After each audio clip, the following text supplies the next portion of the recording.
کرام، اس کائنات میں سرور کائنات خاتم النبیین حضرت محمد مصطفیٰ صلی اللہ علیہ وآلہ وسلم کی حیثیت اس کے ارسال آفتاب درخشاں کی ہے جو غار حرا سے طلوع ہوا اور ساری کائنات پر چھا گیا۔ زمزم و کوثر و تسنیم نہیں لکھ سکتا، زمزم و کوثر و تسنیم نہیں لکھ سکتا، اے نبی میں آپ کی تعظیم نہیں لکھ سکتا۔ میں اگر 7 سمندر بھی نچوڑوں راحت، میں اگر 7 سمندر بھی نچوڑوں راحت، آپ کے نام کی ایک میم نہیں لکھ سکتا۔ اب میں دعوت دیتی ہوں حفصہ امجد کو کہ وہ تشریف لائیں اور تقریر کی صورت میں دلہائے عقیدت پیش کریں۔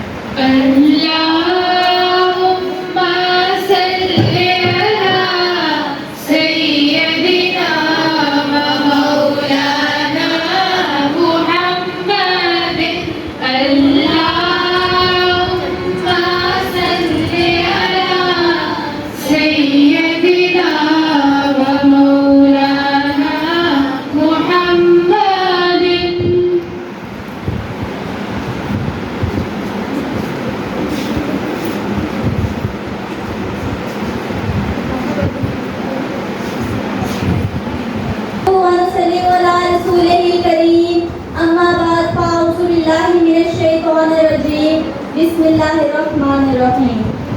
مشکل تھے راستے آسان ہو گئے، مشکل تھے راستے آسان ہو گئے، دشمن یہ دیکھ کر حیران ہو گئے۔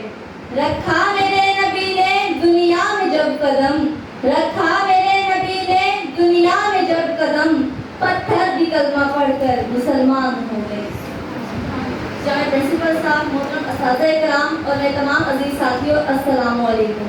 آج مجھے جس موضوع پر لفظ شیئر کرنے کا موقع ملا ہے اس کا عنوان ہے آمد مصطفیٰ مرحبا مرحبا۔ جناب صدر، آپ صلی اللہ علیہ وآلہ وسلم کے اس دنیا میں آنے سے پہلے ہر طرف اندھیرا ہی اندھیرا تھا۔ چاند تھا مگر بے نور سا، ستارے تھے مگر بجھے، آفتاب تھا مگر ڈوبا ہوا، عقلوں پر پردے پڑے ہوئے تھے، دل اجڑے تھے۔ پھر آپ صلی اللہ علیہ وآلہ وسلم کی آمد ہوتے ہی کفر ظلمت کے بادل چھٹ گئے، شاہ ایران کسریٰ کے محل پر زلزلہ آ گیا، اس کے 14 کنگرے گر گئے۔ ایران کا جو آتش کدا 1000 سال سے شعلہ زن تھا وہ بجھ گیا، دریائے تھاوا خشک ہو گیا، کعبے کو وجد آیا اور بت سر کے بل گر پڑے۔ مبارک ہو کہ ختم المرسلین تشریف لے آئے، مبارک ہو کہ ختم المرسلین تشریف لے آئے، جناب رحمت للعالمین تشریف لے آئے۔ مبارک ہو کہ رحمت و آرام آ پہنچا، مبارک ہو کہ رحمت و آرام آ پہنچا، نجات دائمی کی شکل میں اسلام آ پہنچا۔ جناب صدر، یہ وہ رحمت للعالمین ہے جن کے آنے سے صحراؤں میں چشمے پھوٹ پڑے، جن کی سواری سے بیمار اونٹنی صحت یاب ہو گئی۔ صدر علی وقار، یہ وہ رحمت للعالمین ہے جن کی قربت ابو بکر کو صدیق، عثمان کو غنی، عمر کو فاروق اور علی کو شیر خدا بنا دیتی ہے۔ یہ وہ ہیں مقام محمود کر رہا جن کا انتظار ہے، مقام محمود کر رہا جن کا انتظار ہے، جنت خود ان کی آمد کو بے قرار ہے۔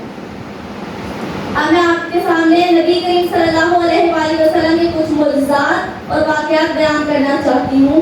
ایک دن ابو جہل نے یمن کے بادشاہ کو خط لکھا اور آپ صلی اللہ علیہ وآلہ وسلم کے خلاف کر کے اس کو آپ صلی اللہ علیہ وآلہ وسلم کے پاس بھیجا۔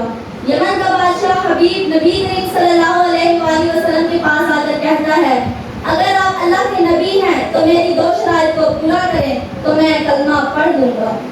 پہلی شرط یہ ہے کہ اس چاند کو 2 ٹکڑے کر دیں۔ تو آپ صلی اللہ علیہ وآلہ وسلم نے صفا کی پہاڑی پر کھڑے ہو کر چاند کی طرف اشارہ کیا تو وہ 2 ٹکڑوں میں تقسیم ہو گیا۔ تو یمنی بادشاہ آپ صلی اللہ علیہ وآلہ وسلم کے قدموں میں گر پڑا اور کہنے لگا، نبی کریم صلی اللہ علیہ وسلم مجھے کلمہ پڑھا دیجیے۔ تو آپ صلی اللہ علیہ وآلہ وسلم نے فرمایا کہ بتاؤ تمہاری دوسری شرط کیا ہے؟ تو کہتا ہے، اللہ کے رسول مجھے اب شرم آتی ہے، میں کیا کہوں؟ تو آپ صلی اللہ علیہ وسلم نے کہا، میں بتاؤں، تمہاری یہ ہے کہ تیرے گھر میں ایک بیٹی ہے جس کو اللہ نے آنکھیں تو دی ہیں لیکن وہ دیکھ نہیں سکتی، ہاتھ تو دیے ہیں لیکن وہ پکڑ نہیں سکتی، پاؤں تو دیے ہیں لیکن وہ چل نہیں سکتی۔ تو نے بڑے بڑے طبیبوں سے علاج کروایا پر کوئی بھی اس کی مرض کو دور نہیں کر پایا۔ تو چاہتا ہے کہ وہ ٹھیک ہو جائے، تو اے حبیب اب مکہ میں نہ ٹھہرو، واپس چلے جاؤ۔ حبیب گھر آ کے دستک دیتا ہے تو اندر سے آواز آتی ہے، کون؟ کہا حبیب ہوں۔ بیٹی بولی جو چل نہیں سکتی تھی، پکڑ نہیں سکتی تھی، بولی بابا میں آ رہی ہوں۔ بابا نے پوچھا یہ کیسے ہوا؟ بیٹی بولی بابا 14ویں رات کا چاند تھا، کیا سہانی رات تھی، فرشتوں کی بارات تھی، لب پر سب کے نعت تھی، چاند بلخت ہوا پھر وہ مست ہوا، جھومتا جھومتا شاید کسی کو چومتا، آ گیا وہ گھر میرے، ٹھہر گیا وہ سر میرے، بابا چاند میں جو نور تھا اس میں کوئی تو ضرور تھا۔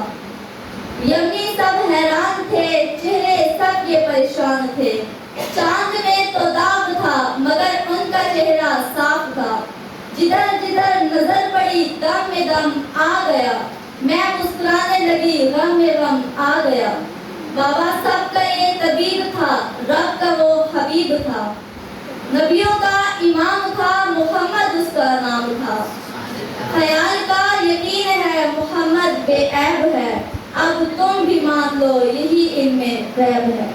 شکریہ۔